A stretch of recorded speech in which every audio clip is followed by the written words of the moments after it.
Ketemu lagi sama Miss Riri. Sekarang kita masuk ke pembelajaran berapa, ayo? Iya, kita masuk ke pembelajaran 4 dan 5 ya. Tapi sebelum kita mulai pembelajaran, kita berdoa dulu sesuai dengan agama masing-masing ya. Bu Guru, Bu Guru pimpin, berdoa dimulai. Berdoa selesai. Oke. Sudah sarapan, Nak? Alhamdulillah sudah sarapan ya. Nah, kalau yang belum sarapan, sarapan dulu ya biar nanti kuat PJJ-nya, biar semangat, nggak lemes gitu. Oke? Ya. Nah, hari ini sehat semua? Alhamdulillah ya, semoga semuanya dalam keadaan sehat. Dan apabila ada yang sakit, kita doakan semoga teman kita cepat sembuh ya. Jangan lupa minum vitamin, minum air putih yang banyak ya. Kita masuk ke tematik kelas 2 ya.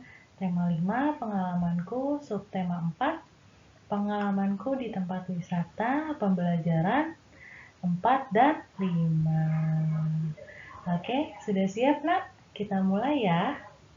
Oke.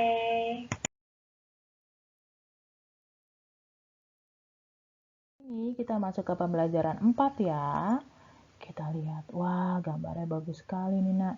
Kita baca bareng-bareng ya. Beni tamasya ke Candi Borobudur. Tamasya disebut juga dengan study tour. Beni meminta tolong pengunjung lain. Beni meminta untuk difoto. Nah, biasanya study tour itu bisa dilakukan dengan teman sekolah ya. Tapi karena dalam kita kondisi seperti ini, kalau bisa kita tidak pergi-pergi kemana dulu, apalagi berkumpul-kumpul dengan jumlah orang yang banyak ya, menjaga diri kita dan menjaga orang lain juga. Oke? Nah, di sini meminta tolong pengunjung lain nih karena Beni ternyata pengen foto di situ tapi tidak ada yang bisa dimintain tolong nih orang-orang yang dia kenal. Akhirnya dia meminta tolong dengan pengunjung lain. Nah, banyak seperti ini memang yang misalnya dia perginya sendiri mau difoto, akhirnya dia minta tolong dengan pengunjung lain gitu. Contohnya gimana, Nak? Misalnya, um, permisi Pak, bisa tolong fotoin saya gitu. Nah, setelah difoto jangan lupa bilang apa? Terima kasih ya, dimanapun. Apalagi misalnya walaupun cuman yang sepele atau yang kecil aja, kalau kamu meminta tolong, yang kalau kamu meminta bantuan atau minta tolong, yang ya tetap harus bilang terima kasih gitu. Oke?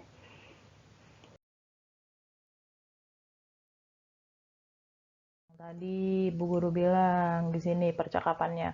Kita baca bareng-bareng ya. Maaf mengganggu, namaku Beni. Bolehkah minta tolong mengambil foto dengan latar Candi Borobudur? Oh, ya, namaku Dev. Aku pengunjung Candi Borobudur. Bagaimana kalau bergantian mengambil fotonya? Jadi, pertama Beni meminta tolong dulu. Dia mengenalkan namanya, setelah itu minta tolong minta difoto dengan latar belakang Candi Borobudur. Karena kan Beni lagi ke Candi Borobudur ya. Nah, ternyata pengunjung lain pun ingin juga difoto, jadi mereka fotonya gantian gitu. Jadi kan enak ya, maksudnya senang apabila kita meminta tolong, kita juga memberikan pertolongan kepada orang lain seperti itu. Oke, jangan lupa bilang apa kalau sudah meminta tolong tadi? Terima kasih, pintar sekali. Oke, kita lanjut ya. Ada soal yang bisa kalian lihat di buku juga. Nah, di sini ada keterangannya dulu nih, panjang dari kain-kain yang dipunya oleh teman-teman kamu. Di sini ada kain Beni 140 cm, ada kain Edo 3 cm, kain Dayu 1,4 meter, kain Meli 160 cm, dan kain Udin 2 meter. Jadi nanti kalau ada soal, kalian lihat di sini ya. Untuk video selanjutnya nanti lihat soalnya di sini ya. Oke?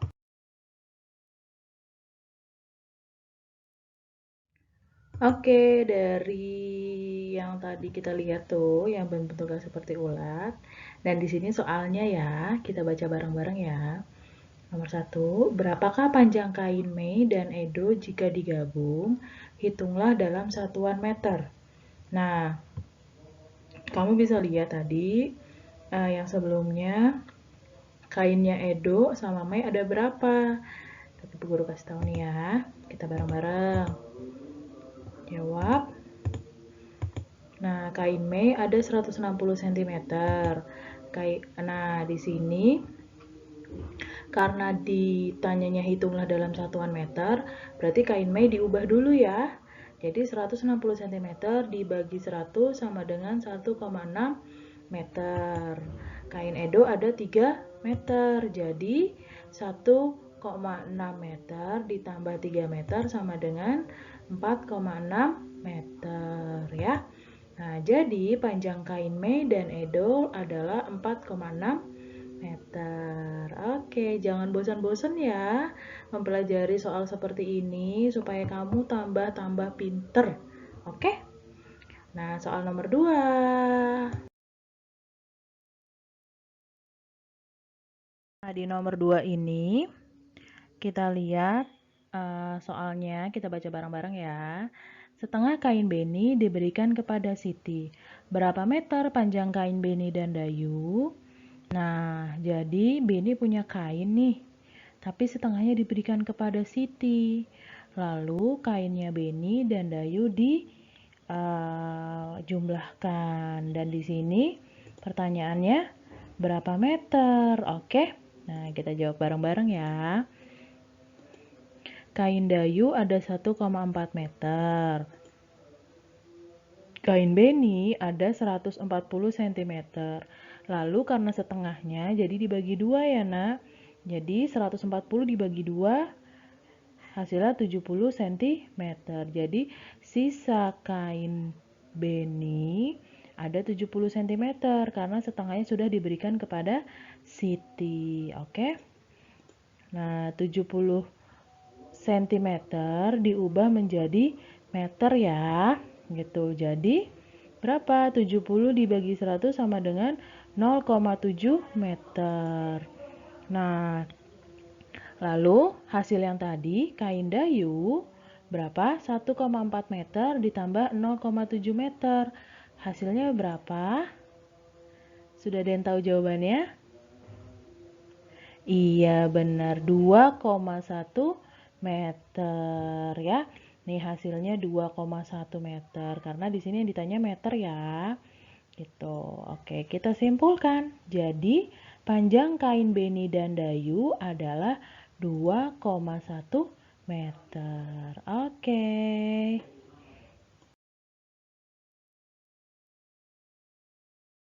Oke, kita sekarang ayo mencoba. Nah, di sini kita mencoba bikin figura. Biasanya kan kamu bikin figura tuh sebelumnya menggunakan bahan alam ya.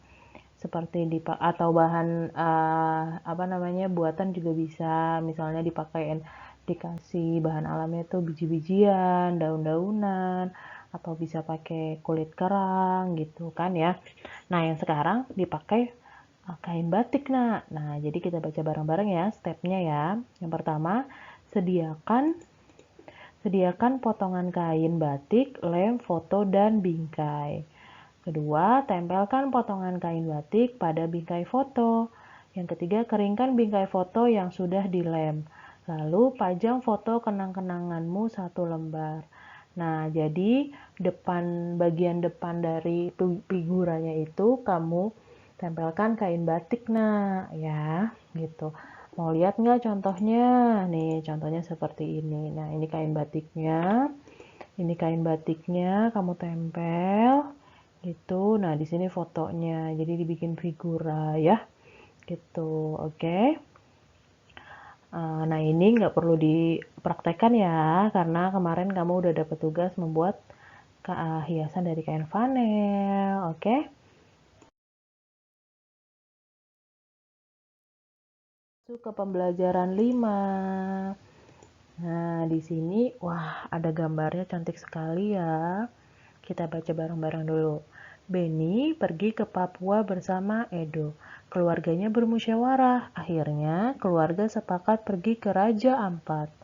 Nah, musyawarah merupakan contoh sikap yang baik karena sesuai dengan sila keempat. Jadi, kalau mau pergi pun dengan keluarga harus berdiskusi atau bermusyawarah ya. Tidak boleh hanya mementingkan kepentingan kamu sendiri. Misalnya kamu pengennya aku maunya ke taman safari aja gitu. Sementara mungkin adik kamu pengennya ke pantai atau adik kamu pengennya kita ke kebun binatang aja deh kak gitu karena lebih dekat gitu ya. Gitu. Jadi dalam keluarga pun harus ada bermusyawarah ya.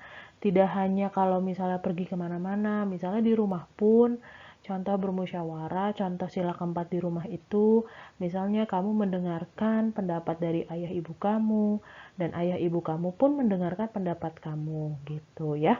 Jadi walaupun kamu masih kecil, kamu tetap punya pendapat. Walaupun kamu harus mengeluarkan pendapat itu dengan sopan, ya. Tidak boleh sambil marah-marah atau ngambek, gitu. Lebih baik kamu utarakan kamu maunya seperti apa. Nah, nanti ayah atau ibu yang menentukan apa kemauan kamu itu positif atau tidak. Misalnya, aku pengen beli mainan ini gitu. Misalnya pengen beli mainan robot-robotan gitu.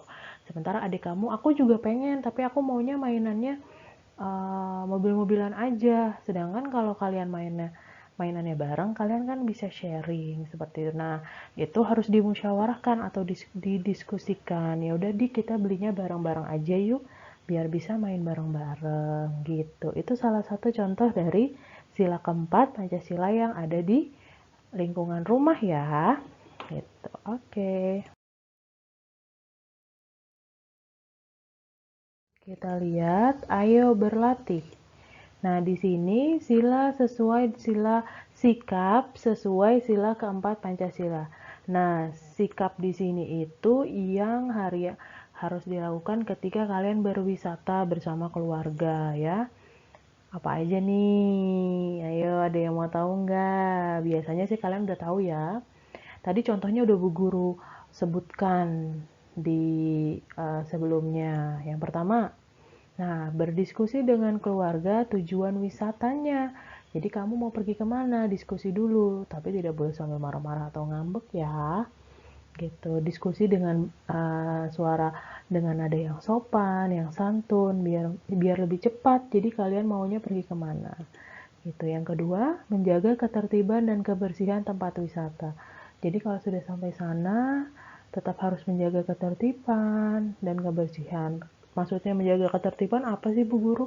Ya kalian tidak boleh berisik, tidak boleh teriak-teriak, tidak boleh lari-larian terus. Nah, itu karena mengganggu pengunjung yang lain juga gitu ya. Dan harus tetap menjaga kebersihan, tidak boleh buang sampah sembarangan. Nih di sini tidak boleh membuang sampah pada tempatnya. Pada dasarnya dimanapun kamu berada, tetap harus membuang sampah pada tempatnya ya. Jangan lupa itu. Kalau memang tidak ada tempat sampah, disimpan dulu di tas atau di plastik. Baru kamu nanti kalau kamu sudah melihat atau ketemu tempat sampah, baru sampahnya dibuang nak. Gitu. Jadi kok kamu buang sampah sembarangan? Abisnya nggak ada tempat sampah.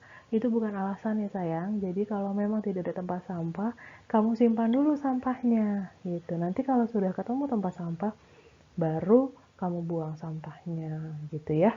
Kalau tidak dimulai dari diri kita sendiri, maka tidak ada lagi yang akan memulai perubahan gitu. Jadi dari diri kita sendiri dulu, yuk buang sampah pada tempatnya, walaupun hanya sampah misalnya rautan pensil gitu, tapi tetap harus dibuang tempat sampah. Kan kalau dilihatnya tidak enak ya, kalau kotor gitu.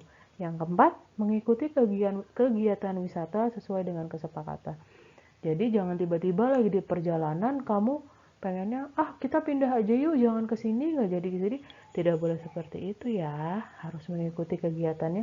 Mau memang misalnya perginya ke kebun binatang, ya harus sampai di sana gitu. Jangan tiba-tiba kamu pengen perginya ke tempat lain. Kasihan nanti anggota keluarga yang lain yang sudah sangat senang mau pergi ke tempat wisata tersebut. Oke?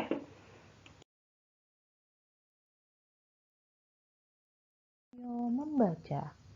Di sini ada Edo yang meminta tolong kepada kakak sepupunya. Kakaknya bernama Oridek. Oridek disuruh menjadi juri. Nah, kita baca bareng-bareng teksnya ya. Edo, Bang, bolehkah meminta tolong? Boleh, meminta tolong apa, Dik? Bang, Edo ingin berlomba-lompat palang. Apakah abang mau menjadi jurinya? Baiklah kalau begitu, bersiaplah untuk menjadi pemenang. Oke Bang, terima kasih ya Bang. Nah, di sini kan kita lihat nih, kita baca bareng-bareng. Enak ya kalau meminta tolong dengan ada yang sopan gitu.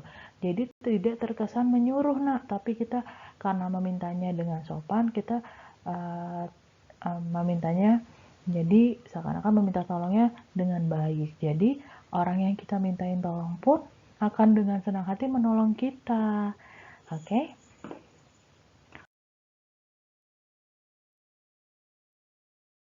Tolong.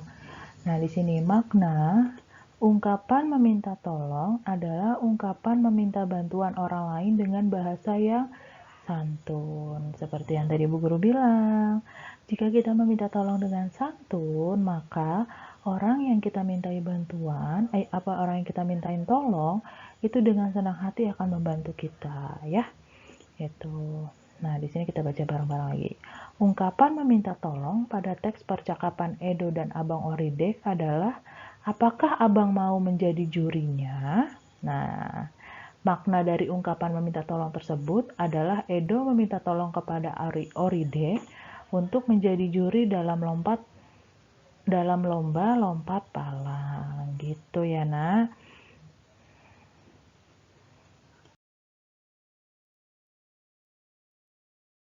Ada contoh percakapan ketika meminta tolong. Kita baca bareng-bareng lagi. Lelah ya? Setelah beraktivitas di air, Lani, bolehkah saya meminta tolong? Memang lelah, tetapi hati senang. Boleh, Dayu? Apa yang bisa saya bantu? Saya akan memanggil ibu guru. Tolong bersihkan papan tulis ya. Terima kasih, Lani. Baik, Dayu, saya akan membantu membersihkan papan tulis. Terima kasih kembali. Nah, di sini kalau membuat percakapan permintaan tolong seperti ini, biasanya pertama kita bertanya dulu, lalu dijawab. Setelah itu kamu mengucapkan terima kasih dan dibalas lagi dengan terima kasih kembali, seperti itu. Biasanya percakapan itu memang paling sedikit itu 4 ya, gitu. 4 kalimat. Setelah itu disambung yang lain bisa, tapi jangan bikin percakapan hanya 2. Jadi tidak ada sambungannya lagi. Itu sangat sedikit. Jadi paling nggak percakapan itu 4 ya. Oke.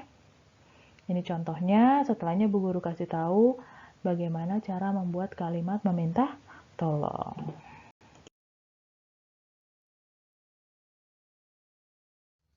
Nah, di sini membuat kalimat permintaan tolong. Oke, kita lihat bareng-bareng ya. Yang pertama dari kata pensil. Nih, bisa dibuat nih kalimatnya. Contohnya, Benny, tolong ambilkan pensil di bawah mejamu. Gitu, jadi pensilnya jatuhnya ke bawah mejanya Benny. Gitu, jadi meminta tolong kepada Benny untuk tolong diambilkan. Yang kedua, piring. Nih, biasa di rumah. Lani, tolong siapkan piring di atas meja ya. Gitu. Jadi sebelum makan menyiapkan piring dulu gitu. Yang ketiga, kopi. Sera, tolong buatkan kopi untuk tamu. Nah, jadi walaupun kamu di rumah dengan anggota keluarga yang setiap hari ketemu, tetap meminta tolong itu harus dengan nada yang sopan, ya. Oke? Bisa kan dipraktekkan. Jadi mulai sekarang, karena kamu sudah belajar, jadi kamu sudah tahu bagaimana cara meminta tolong dengan sopan santun. Oke?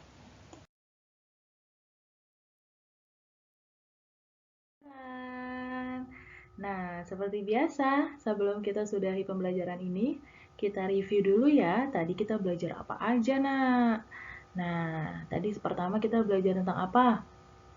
Iya, Beni jalan-jalan ke Candi Borobudur. Lalu Beni meminta tolong seseorang pengunjung untuk apa? Memfoto. Nah, ternyata pengunjung tersebut juga meminta foto juga. Jadi ada apa namanya timbal baliknya ya ketika meminta tolong seperti itu. Selanjutnya tentang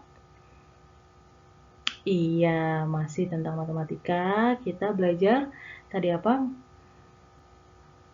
Panjang ya, satuan panjang meter ke sentimeter tentang soal cerita. Nggak boleh bosan-bosan, aduh bu guru itu lagi yang ketemunya, aduh bu guru aku pusing, nggak boleh, apa jangan seperti itu, nggak apa-apa. Kalau misalnya kamu pusing, kalau misalnya kamu capek, kamu istirahat dulu 10 menit, misalnya minum air putih, atau misalnya kamu mau nonton TV dulu, tapi harus dijamin, misalnya, mama aku istirahat dulu dong 10 menit, ya 10 menit aja, misalnya istirahat ke depan TV nonton sebentar 10 menit gitu. Nah, kan sudah fresh tuh, sudah seger lagi, baru kamu lanjut lagi ngerjainnya. Jangan keterusan, misalnya sampai setengah jam, 1 jam gitu ya. Capek boleh sayang, mengeluh boleh, istirahat.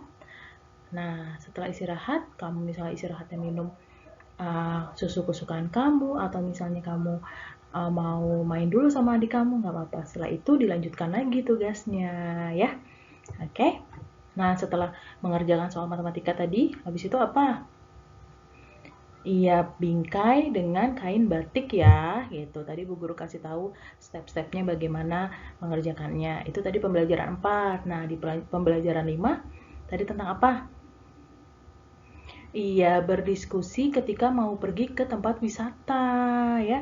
Jadi kalau mau ke tempat wisata itu kita juga sekeluarga harus berdiskusi dulu mau perginya kemana. Itu mencerminkan sila ke 4, pintar sekali.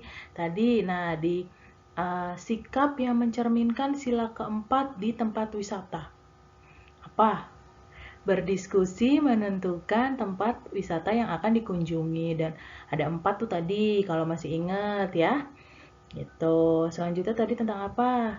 Ungkapan permintaan tolong ya. Tadi Bu Guru kasih tahu contohnya kalimatnya seperti apa, contoh percakapan ketika meminta tolong seperti apa. Jadi kalau misalnya nanti ada soal, kamu buatlah percakapan tentang kalimat permintaan tolong.